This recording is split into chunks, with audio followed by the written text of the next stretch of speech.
So mga tol, magandang balita po para sa ating mga Pinoy boxing fans dahil sa balitang lumabas kanina lang, inaayos na ang laban ng Manny Pacquiao vs Floyd Mayweather Jr. rematch. Ayon po sa post ng The Zone, in-inform po ng lehitimong boxing insider na si Mike Coppinger sa Inside Ring Show na tinatrabaho na daw ang rematch sa pagitan ni Pacquiao vs Mayweather 2 at ipapalabas daw yan sa Netflix. Matatandaan na naging matagumpay ang boxing streaming sa Netflix sa mga nagdaang laban mula dito kay Jake Paul vs Mike Tyson at Terence Crawford versus Canelo Alvarez. Pumalo nga po ng milyon-milyon views ang mga nasabing bigating laban. Kaya kung sa Netflix din ipapalabas ang laban ng Manny Pacquiao versus Mayweather rematch, patok na patok po talaga yan. So sana matuloy talaga yan dahil si Mayweather lang naman lagi ang may problema. Ilang taon ang pinag-uusapan ng rematch nila ni Manny Pacquiao pero sa huli, hindi pa rin natutuloy. Bagamat lehitimong source na ang nagbalita niyan, wag pa rin po tayo masyadong umasa hanggat hindi pa sila nagkakapirmahan ng kontrata. Sa kabilang banda naman mga tol,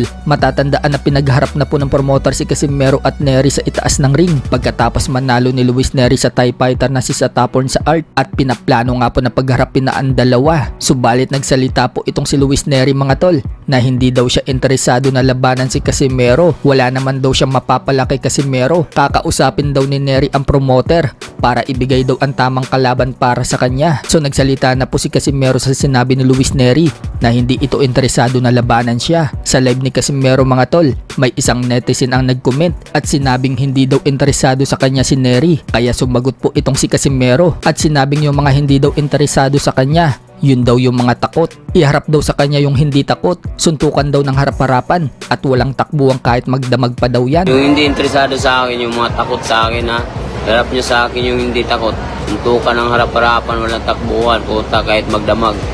Kaso yung tumalo daw sa kanya na si Kameda, takbuhan daw ang pinag-aralan. Kung dumikit lang daw ito sa kanya ng harapan, kahit first round, mananakaut daw niya ito. Dumikit sa akin yun ng harap-harapan, puta. Hindi magtatagal yun. Kahit isang oras, o kahit isang round nga kaso, nag-aaral siya ng takbuhan Sa mga nagsasabi naman daw na hambog siya at burit, mga walang alam daw sa boxing. Mula first round hanggang 10 rounds, ino daw ba ang sumusugod? Di ba siya daw? Kaya wala daw alam sa mga boxing ang mga bashers. Bukod dyan, sinabi din ni Casimero na tinulungan pa daw ng kalbong referee itong si Kameda. 2 beses daw kasi itong nadulas kakatakbo sa kanya. Tapos humarang daw itong referee. Natanong ulit si Casimero kung matutuloy daw ba ang laban niya kay Luis Nery. Sagot ni Casimero, hindi daw niya alam. Parehas daw kasi sila may cut sa mata. Kailangan muna daw nila magpagaling. Nery versus Casimero, I don't know. Tingnan natin. Paayusin muna namin yung mga kilay namin kasi puro kami may mga headbutt Puro kami may mga sugat. Kaya tingnan natin.